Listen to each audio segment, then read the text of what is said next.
Bonjour, dans cette capsule vidéo, je vais vous indiquer comment remplir le fichier PréviPro. Avant de commencer à parcourir le fichier, assurez-vous d'avoir vos macros qui sont autorisés par Excel. Si vous ne savez pas comment, veuillez communiquer avec moi directement. Première étape, renseignements généraux. Vous allez voir ici les étapes à compléter dans le champ gauche. Par la suite, vous allez avoir les composants du plan financier à la droite.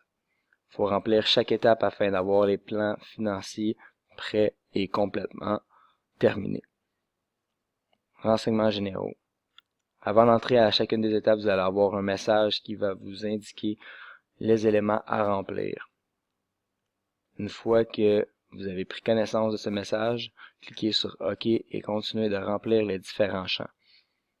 Dans le cas présent, je vais remplir le fichier au nom de mon entreprise.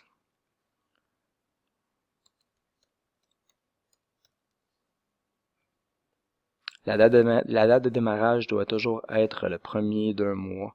Donc, si vous souhaitez commencer, par exemple, le 2016 10/01, on va indiquer ici le début du mois avec les fichiers numériques. Par la suite, la situation du démarrage. Démarrage ici. La forme juridique, vous avez le choix entre immatriculé, donc une entreprise personnelle, SENC qui est une société en nom collectif, société par action qui est une compagnie, OBNL qui est un organisme à but non lucratif, ou encore une coop. Après ça, vous avez le choix du secteur d'activité, soit la fabrication, le commerce, les services ou encore les hautes technologies. L'enregistrement aux taxes ou non. L'inventaire de départ. Ici, vous devez indiquer si vous avez déjà un inventaire. Dans l'optique où vous êtes, par exemple, un salon de coiffure, peut-être que vous allez avoir des produits ou encore différents équipements en inventaire de départ. Dans le cas, vous indiquez oui, ainsi que la valeur de l'inventaire de départ. La mise de fonds initiale est très importante car elle va se retrouver dans le tableau des coûts versus les financements. Ici, on doit indiquer une valeur qui va être supérieure, dans le fond, au coût de démarrage de l'entreprise. Dans le cas présent, je vais mettre 2000 $. Financement des fournisseurs. Dans l'optique où vous auriez des fournisseurs qui seraient en mesure de vous financer une partie de l'inventaire ou une partie des services, vous devriez mettre l'estimation en valeur ici, à cet endroit. Durée du bail. Ici, vous avez la durée du bail. Ici, vous allez avoir, par exemple, vous allez louer une boutique. Dans le cas où est-ce que vous ne louez pas une boutique, vous allez vous mettre propriétaire et le taux d'intérêt sur une marge devrait être de S/O. Les tranches ne seront plus effectives. Si, par exemple, vous avez un bail, à ce moment-là, un bail commercial, vous devez mettre le nombre de temps, l'intérêt sur la marge, ainsi que par tranche, dépendamment. La valeur du marché potentiel va permettre de mesurer, dans le fond, votre part de marché. Si vous avez cette information, veuillez la remplir, sinon, c'est pas complètement nécessaire. Si vous prévoyez des investissements d'immobilisation autres qu'au démarrage, inscrivez le montant qui sera financé à même le fonds de roulement. Dans la mesure où est-ce que vous aimeriez acheter des immobilisations, vous avez déjà un fonds de roulement, lequel vous utiliseriez pour financer, dans le fond, votre achat, vous pourrez mettre le montant ici. Voilà. Ici, ajustement de la durée prévisionnelle, vous avez le choix entre 3 ans et 5 ans. Les états prévisionnels, sont habituellement de 2 ans dans le cadre du cours. Si vous voulez aller plus loin, vous avez le choix entre le 3 ans et le 5 ans. Retour au menu principal, ici en haut, nous allons cliquer sur le hyperlien afin de revenir à la page de démarrage. Première étape est complétée. Deuxième étape, frais de démarrage. Ici, on va parler de tous les frais de démarrage qui sont directement liés à la mise sur pied de l'entreprise. Bien entendu, c'est les frais de démarrage au tout début, donc ils ne seront pas tenus compte dans le budget de caisse. Publicité de lancement, assurance, fourniture de bureau, honoraires professionnels, taxes et permis, loyer, sont tous des types de frais ou dépôts. Ici, on va mettre publicité au lancement. On pourrait mettre par exemple 250 $ pour passer dans le journal local. Après ça ici, assurance, je ne mettrai pas parce qu'on va le retrouver plus tard. Fourniture de bureau non plus. Honoraires professionnels, je peux mettre ici par exemple honoraires professionnels, l'équivalent de peut-être $150 pour être révisé par un avocat en droit des affaires. Frais de constitution, je mettrai 50$. Si j'aurais par exemple un bail commercial et on me demanderait d'avoir un dépôt par exemple pour le téléphone ou l'électricité ou encore le loyer, je pourrais l'inscrire ici. Dans mon cas, ça ne s'applique pas. L'étape 2 est terminée. Besoin d'immobilisation. Ici, on va regrouper les différents besoins en immobilisation par catégorie, puis on va ensuite indiquer le moment de l'acquisition. Donc, dans un premier temps, j'ai pas besoin d'un terrain. Il y a aménagement d'un terrain, il y a le bâtiment. Amélioration locative, on parle des rénovations. Matériel roulant, ce serait une voiture. Mobilier et équipement, système informatique, logiciel, équipement immobilier de bureau, site internet. Les autres actifs intangibles pourraient être n'importe quel autre élément que vous détenez pour des immobilisations, bien entendu, qui seraient utiles dans l'entreprise. Vous pouvez également indiquer si c'est un transfert d'actifs. Par transfert d'actifs, on sous-entend que vous allez prendre, par exemple, un ordinateur que vous utilisez à un usage personnel pour le mettre dans l'entreprise et l'avoir comme à des fins commerciales. Donc ici, on va mettre, dans mon cas, un système informatique au démarrage. On va indiquer, je sais pas, peut-être $500. En mobilier équipement, on va dire au démarrage, un transfert d'actifs de $450. Logiciel au démarrage, $100. Puis ça va être tout pour notre projet, étant donné que nous allons nous-mêmes faire créer le site internet. Donc on revient au menu principal. Ici, j'ai le tableau financement contre les coûts. On voit ici les différents coûts du projet. Donc on a parlé ici de les frais de démarrage et dépôt de 450$. Les taxes sur les ventes vont être de 157$. Allons voir maintenant du côté du financement. Okay. Donc on avait dit initialement qu'on allait avoir une mise de fonds de 2000$ avec un transfert d'actifs de 450$. On parle donc d'un total du financement interne de 2450$. Ici, je pourrais mettre une marge de crédit si j'en aurais une. Maintenant, on va parler de l'optique où vous avez un prêt. Pour vous situer dans le tableau, nous avons uniquement cliqué sur un emprunt à court terme donné. On va faire comme si on avait obtenu un prêt. Le type d'emprunt de créancier, ce serait une institution financière qui est RBC. Donc ici, ce serait un prêt commercial.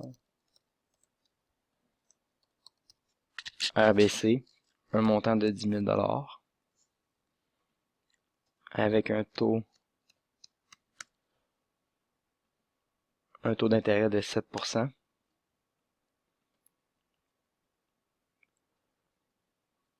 Un amortissement de 48 mois.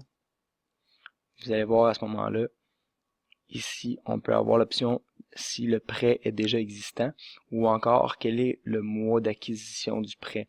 Est-ce qu'on va avoir un congé capital? Par congé capital, on entend que vous ne payez uniquement les intérêts pendant un certain nombre de mois. Après, on va voir le calendrier de paiement qui va s'afficher par la suite dans le bas. On va pouvoir voir tous les paiements ainsi que les intérêts par mensualité qui doivent être payés. Donc, on peut maintenant voir que le 10 000$ en prêt commercial a été ajouté ici. Nous avons aussi la possibilité de mettre un emprunt hypothécaire ou d'autres emprunts à long terme. Les mentions subventions vont être complétées plus tard dans une autre étape du projet. Donc, la colonne financement est complétée. On retourne au coût du projet maintenant. On avait dit qu'on avait un total de fonds de roulement de 11 400$. Qu'est-ce qui est important à comprendre ici, c'est que, en fait, lorsque j'ai ajouté mon prêt commercial, c'est venu dans le fond changer le chiffre du fonds de roulement et de la liquidité d'opération. La liquidité d'opération va toujours être la balance en fonction du coût total du projet. Ça veut dire que sur les immobilisations, ainsi que le financement total. On parle ici que j'ai 12 450$ en financement. Si on prend le 12 450$, j'ai des immobilisations à acheter et également des coûts.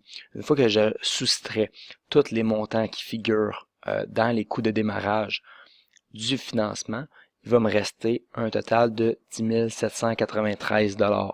Ce montant est réservé pour le fonds de roulement pour les liquidités d'opération. Ça veut dire que c'est de l'argent que vous avez en encaisse et que vous allez garder pour pouvoir dépenser si nécessaire.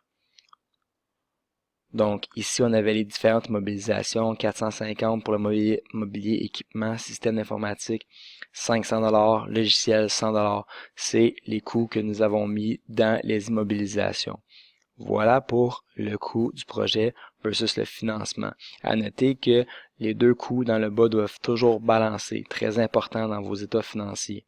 Retour au menu principal. Subvention.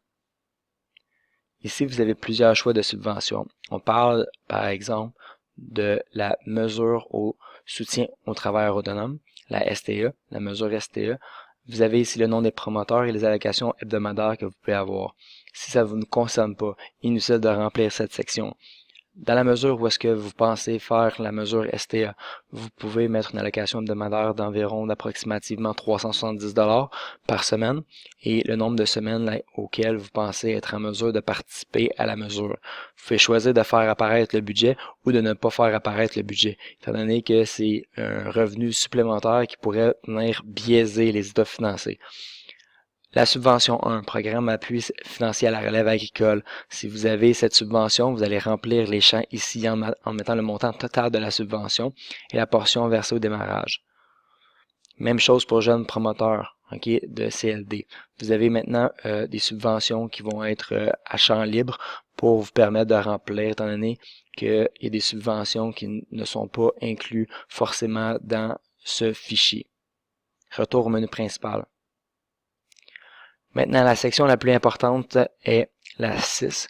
Vous allez devoir mettre les estimations des ventes années 1 et 2. Ici, comment ça fonctionne.